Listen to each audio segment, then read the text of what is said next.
Good evening, most lugubrious guests of Armadacon. Piss off. Yeah. What's all this posh chat, eh? This panel is called Why is Humour in SF&F Difficult? And dealing with rather prickly subjects. We have Johnny Nexus, James Steele, and our own resident abode of David Wake. Yay, David!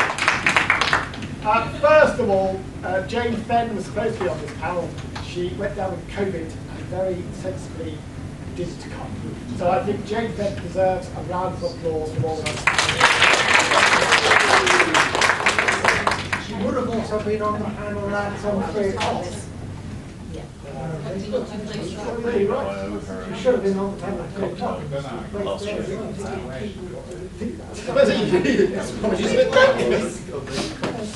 You've got a lovely shot at the back of your head, Issa. Right, okay. So if you've come here for a lot of jokes, that's not going to happen. Because this is Humour in SF&F, the genre of Douglas Adams and Terry Pratchett, two of the most popular SF&F authors. Yet since the 2000s, publishers consider it to be a difficult or unpublishable genre. This is actually sad. This is not a funny matter.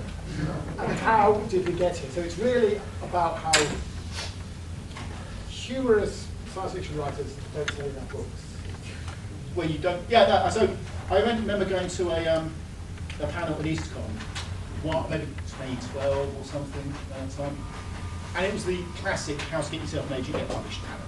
So of course it's actually packed because there's an awful lot of people who want to find an agent and get self-published. Yes. What? Yes. But I was one of those who, although I was self-publishing, I wanted to get an agent and still do it. Well, I've got an agent actually. I don't want to get published now. Anyway. And one of the things they mentioned is they said, don't, first of all, don't compare yourself to people that are too successful. And, you know, longer, because that's really arrogant. If you say you compare yourself to, whoever, Frank Herbert, or whatever, some, you know, Isaac Asimov, you're saying, I'm going to sell loads. It's arrogant. So, but they specifically say, don't ever compare yourself to Douglas Adams or Terry Pratchett. And so then when the question answer session came up, and this wasn't me humble bragging, well, it was a bit humble bragging, but I said that in all the reviews I get of my books, the names that I keep on getting compared to are Douglas Adams and Terry Pratchett. So what, and the agent replied, I can paraphrase it as almost like, oh my God, I'm so sorry. And he actually, I had a sort of a sign-in session later on that afternoon, which I mean no one really came to, but he actually sought me out. He sought me out because he wanted to apologise, he felt so bad. Because it must be horrible to have to live with bad news to someone that you're never going to get published. And he really felt bad. But it is a thing, it's regards a difficult genre. I mean, I've got theories as to why that is, but perhaps on that. But I've gone for the whole, I've gone for the whole Kubler-Ross, you know, the whole anger, denial, bargaining, if I take some of the jokes out and so on. And I'm now on acceptance. And I now accept, I will not ever try to write an explicitly funny novel. I write novels, have a proper story and proper characters. There will be funny lines in it, that's the way I write, that's my style. It's a relatively light-hearted style. But I can't put in a gag if it's a gag that doesn't fit solidly within the storyline. Have you dialed down? Yes, obviously, because I want to. What part of it I want to be a traditionally published author, do you not understand? I've gone through the denial, I've gone through the anger, I've gone through the bargaining, and I've now arrived at an acceptance. The bit I don't understand is why do you want to be a traditionally published author? Oh God, you want to listen to a half-hour therapy session?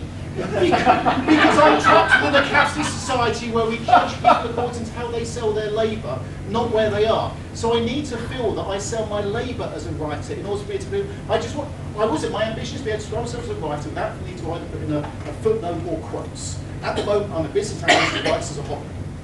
So you shouldn't change your writing style. You should change the system. It's not the system. Yes. I don't understand because you said you still include jokes, but you make sure that they are well fit in the. It doesn't put in funny ones. No, it's like okay. No, if you're on a genre, it's the difference between a sitcom and Coronation Street. Coronation Street has been able to have lots of humour in it, but it's not a sitcom. So all the jokes are told by characters, or they might have some funny situations, but they can't do, like, you know, in Only Fools and Horses where the hatch gets lifted up and he falls over. Yeah. You couldn't put that in Coronation Street. That would not work in Coronation Street. It's too comedy. So they can have funny, fast situations like a wedding where the car goes to the wrong place and stuff like that. But they can't do someone, you know, the hatch getting opened and someone falling through it. So I'm now writing, I'm not writing like EastEnders levels, I'm writing Coronation Street kind of levels of humour. Well, I was trying to write sitcoms. I was trying to write the book equivalent of sitcoms. Does that make sense? James, as somebody who has published a comic, a fantasy novel, Yeah, sorry, for a day, what do you know? Well, let's not start. You can say I don't know. Well, I don't know. But one of the things is that I remember a lot of comic fantasy things. I remember that some of the Paul Andersons and things like that from years and years ago. It used to be an accepted thing. Yes. It used to be that you could write a comedy science fiction, Yes. a second selection of stories or something like that. You could do short stories, you could do episodic, you could definitely publish it. And now it seems to have gone. I think what happened, so if you remember the 90s, there were an awful lot of, you could say sub-Terry Pratchett rip-offs, I guess, Oh, yeah. description. There was Craig. There was one guy whose books looked so like, they looked massive like Terry Pratchett books. It was because he used the same artist with Josh Kirby, is it? Yeah. So, yeah. Josh Kirby. Yes. I also remember getting a book, the author's name escapes, which is probably good because I published names. I don't have a go at him. But he'd written a book, and this was when I was in my bargain phase. So I was trying to look out for other comic fantasy books that still were being published and so on. And it was basically a comic retelling of the fall in, is it Macbeth? I'm trying to this is why I shot my lack of knowledge of Shakespeare. What's the Shakespeare play we got the ghosts and Hamlet? no, it's one.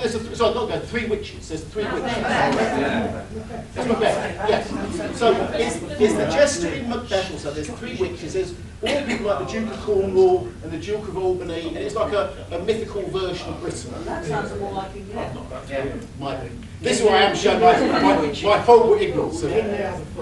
Right, King Lear. Lear. Okay, right. Okay. It's not something else. Yes. I'm not from a literary background. But anyway, so the point is, it's nothing like a Terry Pratchett book. But the cover, I think, I did a newsletter presentation. It's something like there's 4 Terry Pratchett references on the front and 2 on the back, or references to either Terry Pratchett or Discworld. It's like fans of this world will love this, reminiscent of Pratchett at his best. And I think the problem is it's best-selling essentially because it's a very different book. I know it was, yeah, some funny bits, but it's pretty different. And I think what happens is, I think because you got so many, because Pratchett was so successful, you got so many sub-Pratchett rip-offs. I think they did to the sub-genre basically what the Romans did to Carthage. Basically, they basically dusted what Oklahoma farmers did to Oklahoma in the 1930s. You know, my graphic representation of what happened is the picture of the Dust Bowl, basically. I think they've salted and dust bowled the genre for the next 50 years. So They have to wait for something new. yes. Something new for. Yeah, and a dragon in the title is available at the dealers. I just like that. Yes, there was the wonderful thing. I remember the review of the book. Comparable to Tolkien at his best. Not very good when compared to Tolkien at his best. But it's comparable in the same way that one might compare Tolkien at his best to a phone book.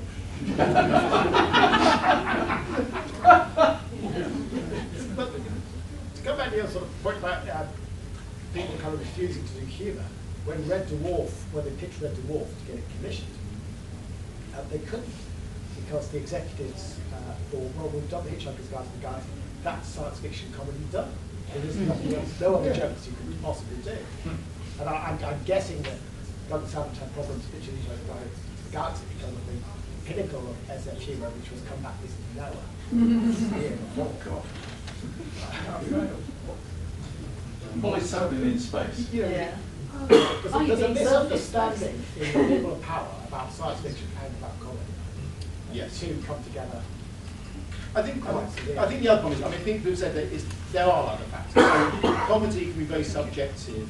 You know, different people find different things funny. Yeah, my Slayer's Guide to Games Masters, I wrote for Mongoose Publishing, which is a parody role-playing guide, and it was supposed to be a parody. They had serious things like Slayer's Guide to Walks, and Slayer's Guide to goblins and stuff like that. So I did Slayer's Guide to Games Masters. Somebody else had done previous Slayer's Guides. They were supposed to be coarse, black humour. I got a 1-star review, where the bloke described it. He said, I guess if you like your humour coarse and black, this will have you rolling on the floor laughing.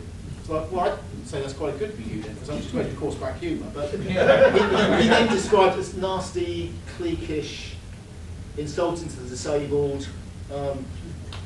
This was like 20. Oh yeah, it didn't hold back. This was like 27 years ago. Yeah, he gave it 1 star out of 5, which is supposed to be under their ratings. It's supposed to be, even if it's exactly the sort of thing you're looking for, it's still absolutely useless. Which I thought was a bit unfair, because if he'd said, if you like your humour coarse and black, it would have you for laughing. But obviously, my humour there didn't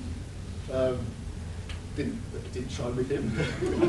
But it's an example. If you were writing like a role-playing guide to castles, you can't fail that badly unless, well, I mean, if you've done a reasonable workman-like guide to castles, you've done a bit of research, and this explains what castles are. Someone might say 3 out of 5. I didn't find it terribly useful, but they're not going to have a complete meltdown and give you 1 out of 5 because, you know.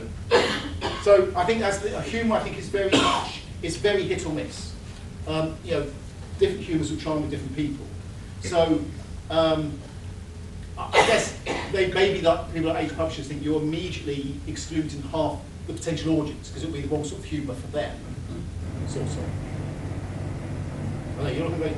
No, I have been very thoughtful. Yes. Yes. I'm just wondering if that's just an argument of self-publish. Well, because then you can find those half. Well, no, that's okay. the audience will like your jokes. This is the second part of the story. This is part of how I got to acceptance. I mean, I joke about the whole humour philosophy didn't work, but I'm not really joking. It is that I have followed that kind of path.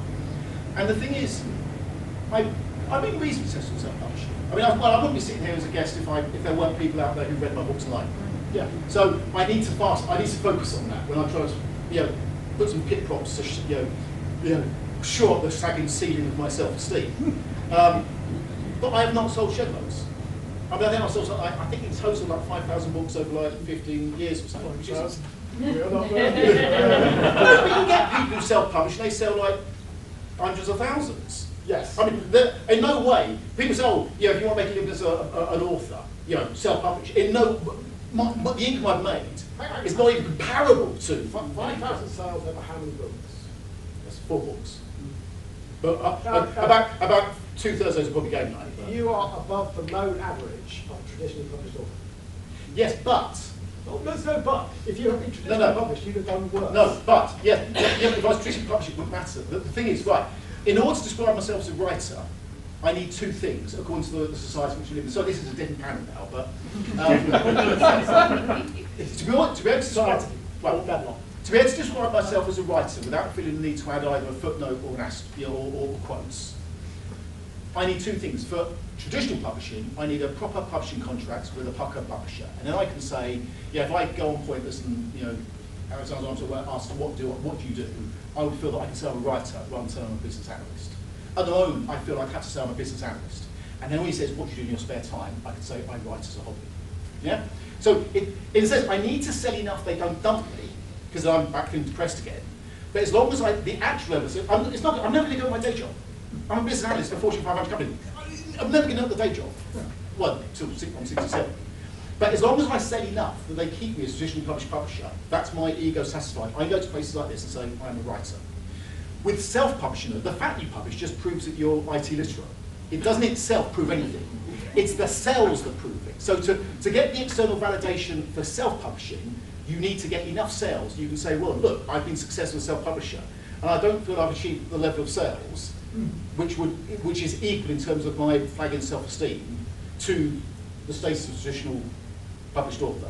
I appreciate I'm not on the panel, but I have to say, company in this room accepts it, possibly conventions in general, but you would be surprised at the fact that the vast majority of people writing a novel to completion and publishing, even if it takes 42 years, is beyond most people. So the fact that you've written a book and got it together, to my mind, that you're a writer. This is fairly horrifying. This panel's now turned into a therapy session. Me as the patient on the couch and you guys as the collective shrink.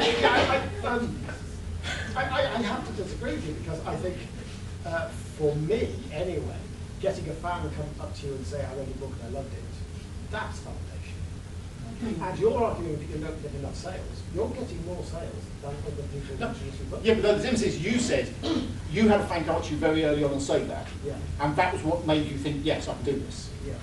I had exactly the same thing, and for that day I felt great. Well, hold on to it. That's what my ex-wife said. She always says I just need to believe in myself. She always gives me pep talks. I need to believe in myself. How she told me to come down here and you've got every right to be there. Don't feel. I'm on her side, I'm sorry. Just a second. I have written exactly one book. One book. Co-written. Co-written. So half of it. Yeah, half of it. I consider myself to be an author. I consider, yes, I made this joke earlier to somebody else. I consider myself to be a rich author, but unfortunately the two are not related. I mean, James, I could get my phone and work out exactly how many sales he's made yesterday and today. Yes. You know, it's not nowhere near your over 1,000 a book. But on the other hand, Yes. if that's extrapolated No, for years, I exactly. express So we something. don't have. Oh yes, Yes. Those Yeah, sales per up, time. If I can keep that pace, I'm going. I mean, So don't let us down. yeah, don't leave them feeling like I feel. Yeah. But It's no, not too late for them. yeah, well, for me, yes, the business of being an author. Well, I'm now an author. It doesn't matter that it doesn't matter that it's. I have co-written a novel. I've written a novel, and it's out, and it's there for anybody else to read, and that is what makes you an author. Yeah. But imagine, It has a joke in it. yeah, well, let's just go back to what I was trying to make before it segued into my self-esteem. Yeah. The point is, if I then turned around self-published, I mean, actually, I self-published first because it was a niche novel. So Game Night was, I always thought it was a niche novel, I self-published. And at the time, I didn't realise there was a stigma against self-publishing, which it turns out there was. There's a whole story there as well. Well, there isn't here. Isn't it? But there was there. I can tell you stories, but I maybe we would have got time. But the point is, if I then turned out to sell loads, then that would have proved all the agents and publishers wrong. But I'm not so arrogant. It's quite arrogant, but I don't feel I don't think I've sold enough. I've tried in the past really hard to try and market the books and do Facebook advertising and Twitter advertising and try and do what I can. And maybe I'm not very good at marketing, I don't know. I think I'm a better writer than I'm a marketeer, if you see what I mean. Oh, As part of the reason why I don't know self-publishing is a natural fit for me, because I'm not a natural marketeer. But the point is, I don't feel I've proved them wrong. I feel I've proved them right, in a sense. So I can't say to them, you're wrong when you say it's hard to market, Humour, SF&F, because they'll say, well, how many have you sold? So, it's been really hard. So the problem with what you're saying, and I do feel a little sick, that's not good. but you're factually incorrect. Because there are a lot of authors who have agents and traditionally published, Yes. and they only print 800. Oh yeah, I mean, that's true. I suppose I don't know. The point is, books don't sell anything like as much as people think. I mean, yeah, if you sell 3,000 copies, if you sell 1,000 copies of your hardback and then 5,000 copies of the paperback, then they're happy and they'll renew your contract. 1,000. Yeah. Yes. I mean, I tell this story when we did the travel project. It was a limited edition of 1,000 copies. I know this because I physically done them by calligraphy pen. Probably should be the button. It all comes round this. It's all very themed. And I was sitting in a pub with Robert Rankin. So I'd just published 1,000 books, and his publishers had printed 800, and they'd sold like hotcakes, just gone. And his publisher should do his second print. And the publisher said, oh no, let's not take this. And I was sitting in a bar, and I was one of 3 people who met the pub to publish this book, outselling the lines. So you don't have to sell. So actually, 1,000 is the magic number. Hit 1,000. do you want to hear my Robert Rankin story? Sorry about that. This very good, humorous SF. Well, yeah. No, but this actually shows how we value the media, visual media over written media. So when I was still trying to sell books and stuff, I went to I sometimes, because my daughter was like 3, she's 13 now, she's 10 now. I tried Comic-Con type thing, rather than just like rather than like a literary sort of SF thing. So I found this Comic-Con in Eastbourne, it's not too far away from where I then lived. It's called Wintervale. It's very much, if like the Comic-Con at like Excel is like the Premier League, this was maybe Championship, or perhaps League 1 or League 2. So it had, the main guest was Norman Lovett, Polly. Oh yes. So I think he was a big name guest. Then there are lots and lots of guests, because whole of these things you have lots of guests, don't you? People you can, famous people you can get outside. But I think a lot of them were probably paying to be there. But anyway, so you have the main hall, which was absolutely packed, nightmarishly packed, full of people all cosplaying and stuff. There was a grid of an astronaut suit, NASA astronaut suit, and an assault rifle, which I thought was quite cool. Lots of drawers walking around. Really nightmarish. And then there was a second hall where the authors were. And the second hall was connected by like kind of like, well, not, it was actually tunnel, it was like an enclosed corridor. But they'd squeezed in one extra stall in front of the entrance to this corridor. And then that stall had to be selling giant inflatable, like helium-filled things. So there was a giant inflatable, twice-size, life-size Iron Man floating in front. So you literally couldn't see the corridor was there. Unless you looked at the map and thought, Henry, if I squeeze around there and go around behind, you wouldn't go there. So we had hardly anyone there. I think over 2 days I saw about 4 books. Robert Rankin was the stall next to me, selling his self-published autobiography. Oh, okay. He sold more than me, but like maybe like 10 each day, maybe. You know. Meanwhile, though, in the main hall, this doesn't sound very rich, you know, a woman called Pam, and Pam's in there. The little bio says that she's become a real fan favourite on the convention circuit, having appeared in it. List of all these films she's appeared in. There's a picture of her in the Space 1999 outfits, right? And she had been in there. I searched and IMDb went, and she appeared in like, you know, season 2, sort of episode 3, Unnamed, Crew Centre, opposite. Right. So she's been extra. Nothing wrong with that. She could probably have written a really fascinating book about her work as an extra through the 70s and 80s, and period Indiana Jones and Star Wars and this and that and everything. But instead she was selling signed photographs of herself in her Space 1999 outfit for £10 a throw. Yeah. And I'm selling my book for £5 a throw that I took like 2 years to write. And there's like, you know, 95,000 words in it. Mm. And you kind of think, and she's in the main hall where you can hardly move. And I'm in like the empty, I was going to say empty ghetto, I guess, the empty, but you know, and that just kind of, but I said, I mean, Robert Rankin, I didn't feel depressed actually, because we'd all been depressed. Well, no, I didn't take it personally, because I mean, I felt worse, more sad for Robert Rankin, who was launching his autobiography. Better, sorry, better. Well, this is depressing. Yes. James, say something to save us from this. Well, I was trying to look back at the name. Why is humour ridiculous? I do think it was changing slightly. I do think writing humour in SF is difficult because SF has a terrible problem with Deus Ex Machina.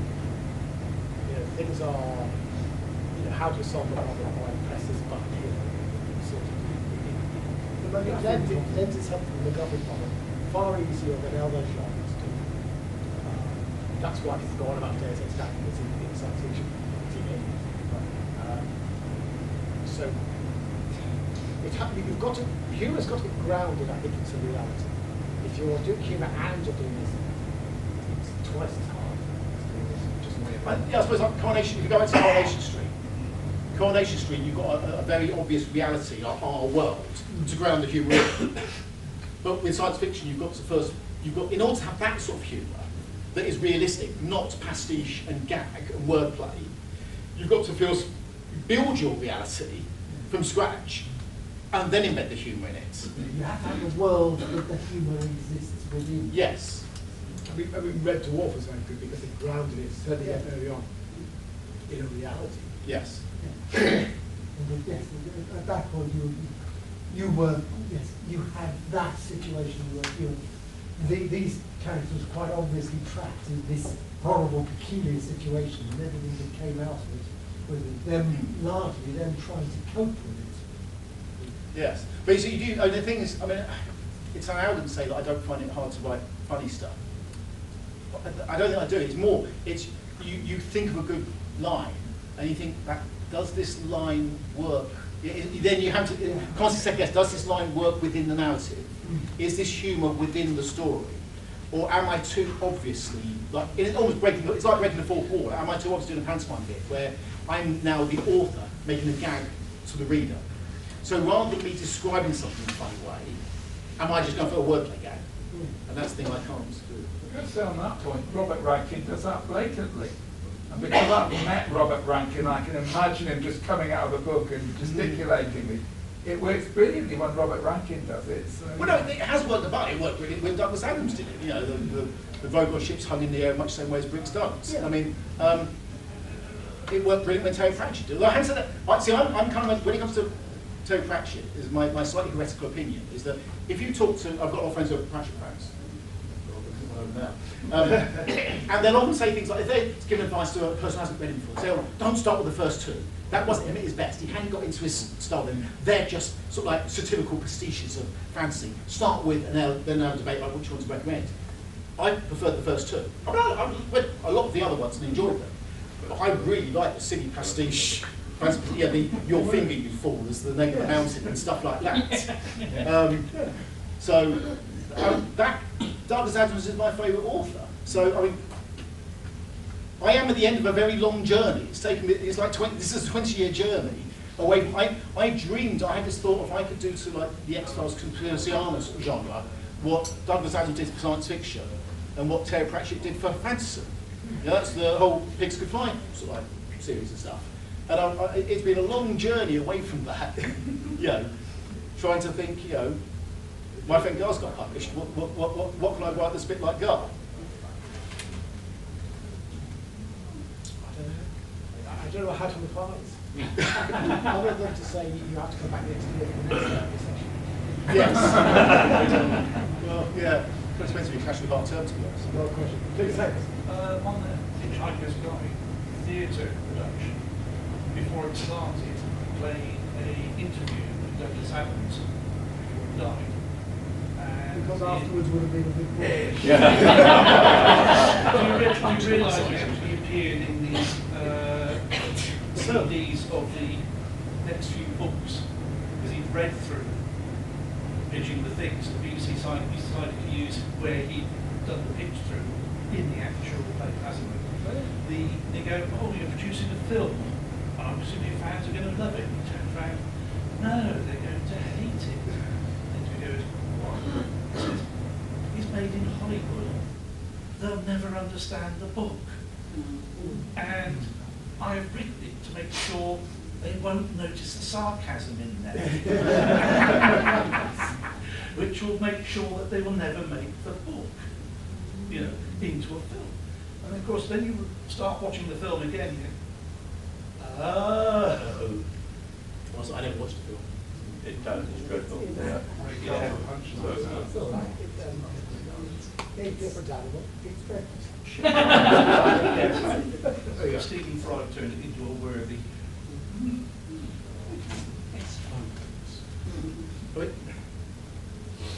We have 22 minutes left. Anything else you'd like to go to chest? Yeah, can I suggest Charlie Stross's Laundry Files, where he does Cthulhu jokes as like, as with Robert Rankin, another like disproof of the heading on the panel that there are comedy. Yeah, but I think, isn't it that they're not, are they, I have to read them, aren't they marketed firstly as like Cthulhu horror type genre, and then humour secondary? The humour is like a secondary thing, it's not, they're not marketed, you don't read them because, oh, this will make you laugh.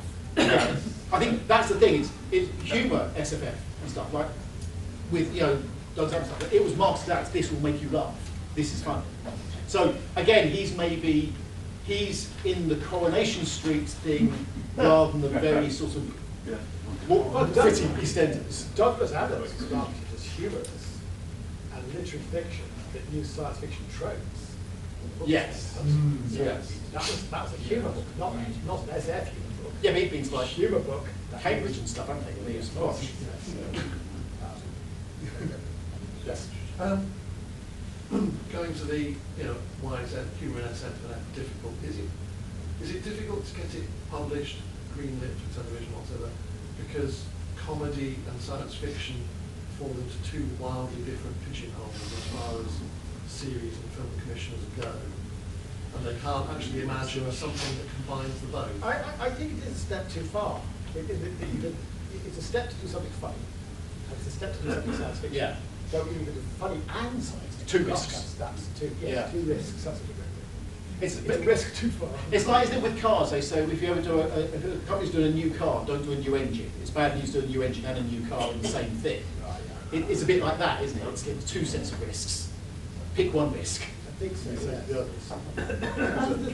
I don't know if anyone else here is aware of the book Just Stab Me Now. Oh yes. Based on the YouTube On my shorts. Christmas list. Magnificent. Just what? The author of Just Stab Me Now started off doing dramatic YouTube shorts, acting with herself, where she was both the author of the book and the heroine who wasn't as hapless as the author wanted them to be, and was frankly putting up a bit of a fight against the author. And it just kind of, it gained momentum. People were enjoying it, it grew until people were going, you should write a whole book of this. And so she did. But the problem was she then found the publishers wouldn't take it because they said, no, don't get me wrong, we love the book, but we don't know what section to put it in. An awful lot of traditionally published books don't get out because the marketing department don't know the market. Yeah. Which is complete. It was just sheer, we don't even know which shelf to put it on, even though we like it. How mad is that? Get some imagination So for the next was it self-published in the end then, or did she find it? She self-published. Yeah. Well, there you go. Yeah. Luckily, we are living in this day and age where it's a bit simpler. Sometimes it helps if you are an established author in the genre already and then venture into a humorous thing. Yeah. I'm thinking two books in particular. Is The Tough Guide to Fantasy and Mary Gentle's Grunts. Oh, Yes. I think they were well established. They're way back in the 70s, 80s, aren't they? Yeah.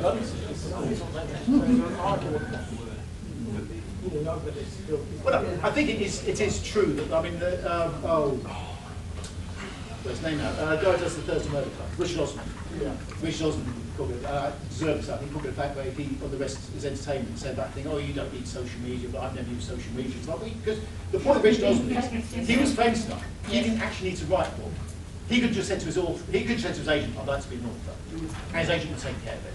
The agent would have gone away, find something to write the book, and then he'd have gone, done all the book tours, and done all the radio programs, and said, oh, that's great, you're an author. And he wouldn't have to do a thing. Wouldn't have to come in a plot, anything like that. So, if you're someone who literally you need to write your own book, I think you have to accept that you don't know how you actually get yourself published if you're not someone who's already famous. You know, so. I'll be back. It's all too much. It's doing three panels. It's that going Halo. Oh, it is. I found it later. Outdoors quicker, is it? Yes. I thought the store was out. Not from this side. Now he's gone, let me talk about James. So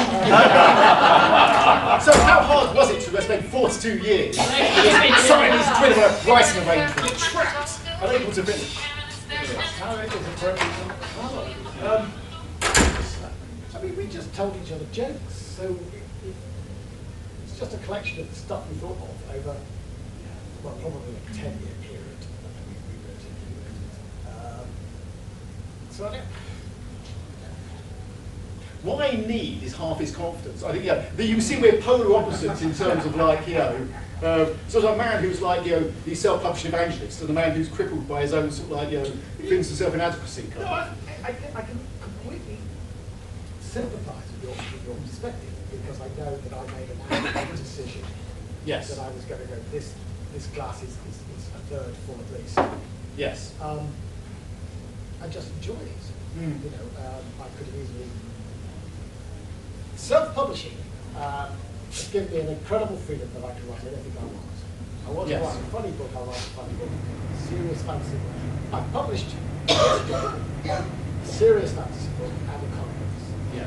Now, in marketing terms, if you're traditional, that is ridiculous. Yeah, and they just will not. They, at the very least, you need a pen name for the. Yeah. You need the different pen name for each I'd section. have to have 4 or 5 pens. Yes. And I delivered it. And I said I would give it to them. And indeed I am. Well discovered. But I write what I want to write. And I think over the years, lots of different things. Was that a question over there? Yeah. So you write what you want to write, and I believe that, but at the same time, you must think a little bit about, you know, sort of, how is this going to go down with readers? Yes, and very specific readers. You know, I will write a bit and I will think, oh, Gary will find this quite difficult. This will irritate so and so. Yeah, no, I think the thing is though, there's a difference between thinking I'm going to try and write something that I think readers in general will like. Or often with me, it's me. I feel a bit, you know, when you get to the halfway point, maybe you don't. When you get to the halfway point of the novel, you're convinced it's the worst thing ever in the world. No. Sort of. What James did was, sorry. I go back sometimes to read the start, and then I think, actually, no, this is all right, actually. So it says that I'm just writing stuff that I would enjoy. The problem is, if you are trying to go down the traditional publishing routes, I mean, one good thing about having an agent, even though I'm in this limbo where I'm an agent, not a publisher, is the thing I'm currently working on now. So we've had something out of submission for 2 years now. So I don't think it's going to get picked up, although there's still people it's out with. But the thing I'm working on now was that I started writing, I tried a bunch of things, started writing something, it was going to be a short story, then expanded. At the end, I sent it to my agent. And I met up with him, I meet up with him once a year at EastCon, basically. It's John Jarrett, by the way. And he went, that? Yeah, he's my dream agent, yeah. I mean, it took me a long time to get an agent, but anyway, that's a separate story. But he basically really raved about it. Because I wasn't at all sure. I'm still not really, but he really raved about it in a genuine way. So he really liked the character, really liked the setting, blah, blah, blah. So in a sense, now I'm thinking like, well, he said he wants me to finish it, so I'll finish it.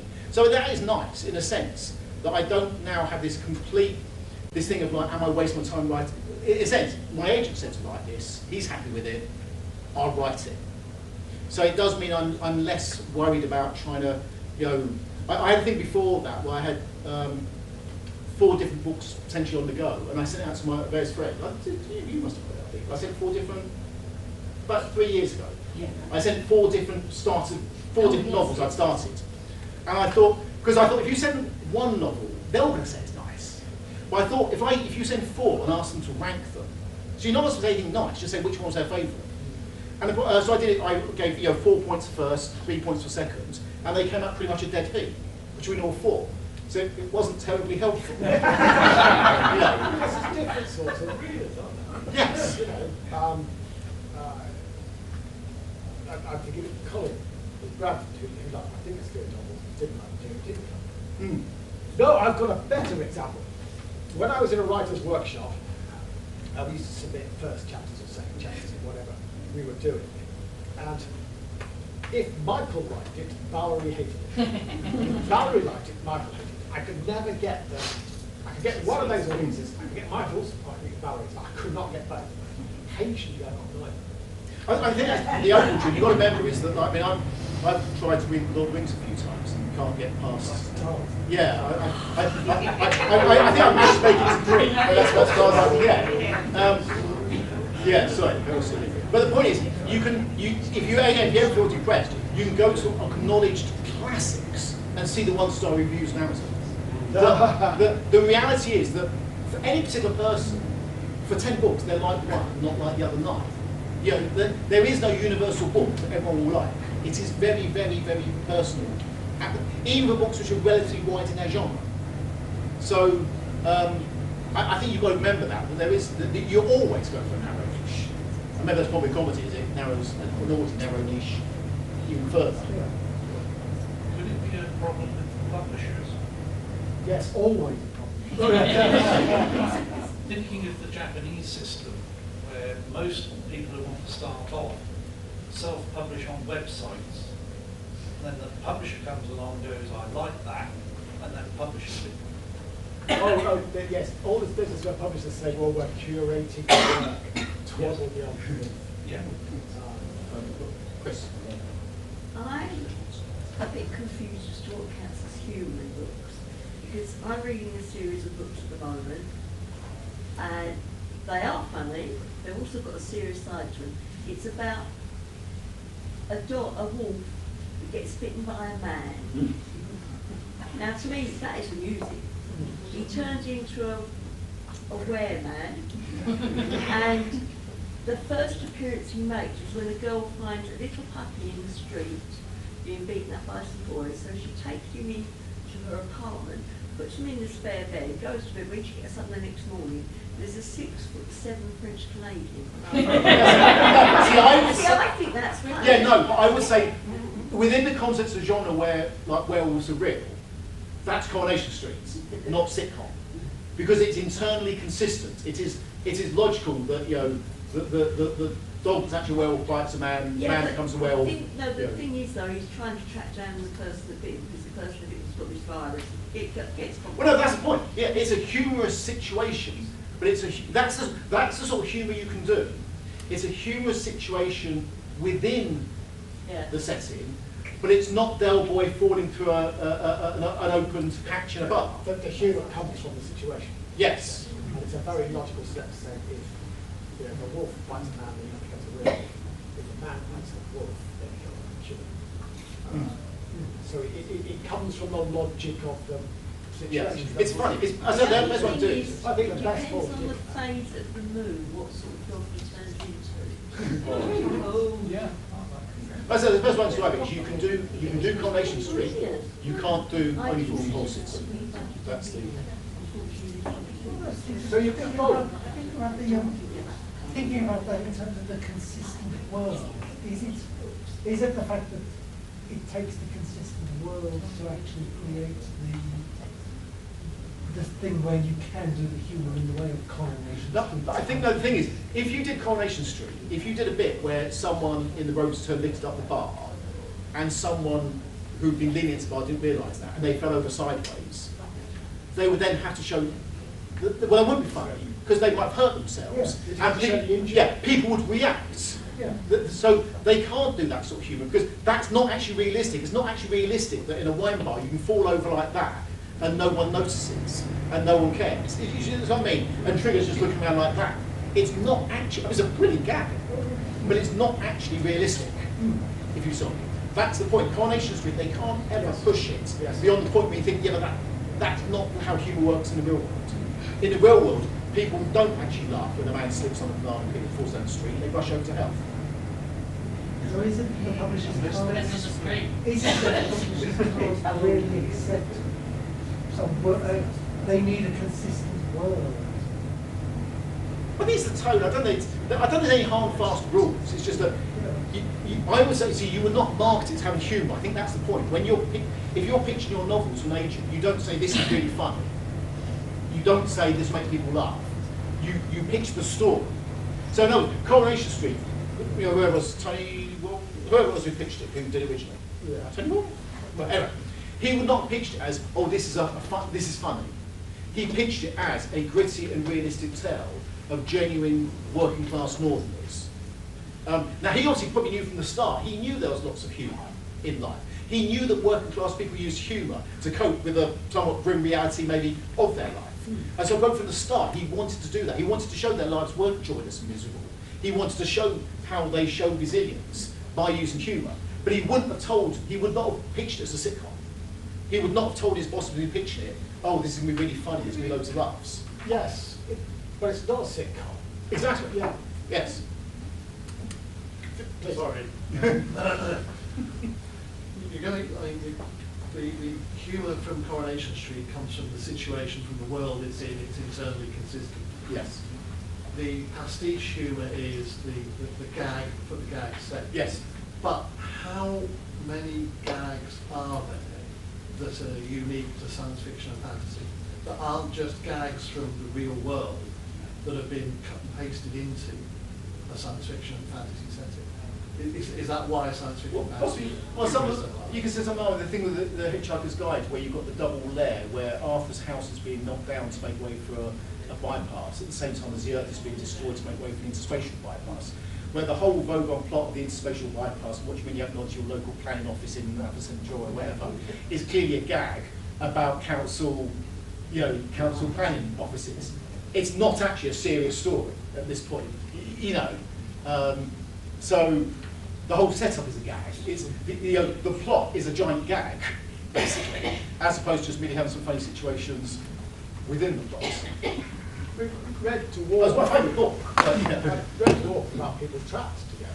Yes. And there's a lot of humour that's just their interpersonal relationships, and then occasionally around the SF thing that turns up like that's that creature that was a beach ball and a funny about it. Yes. There's an SF element. But it's grounded because the people are trapped and are reacting to. Is it fair enough to say that Red Dwarf is sitcom-ish? It's not a full-on sitcom. It's not a full-on gag after gag after gag. There's no laughter track, not because it doesn't have a laughter track, but because it wouldn't be this sort of thing that had a laughter track. Unless Red Dwarf, the early ones, have scenes of absolute pathos, where everyone had died and he was not the same. And I just think that's a good writing. The writings are. It was great. In a way that the Hitchhiker's Guide to the Galaxy isn't. Yeah. Oh yeah. What gag? Yes. Johnson said it was a series of sketches. Yes. Stitched together.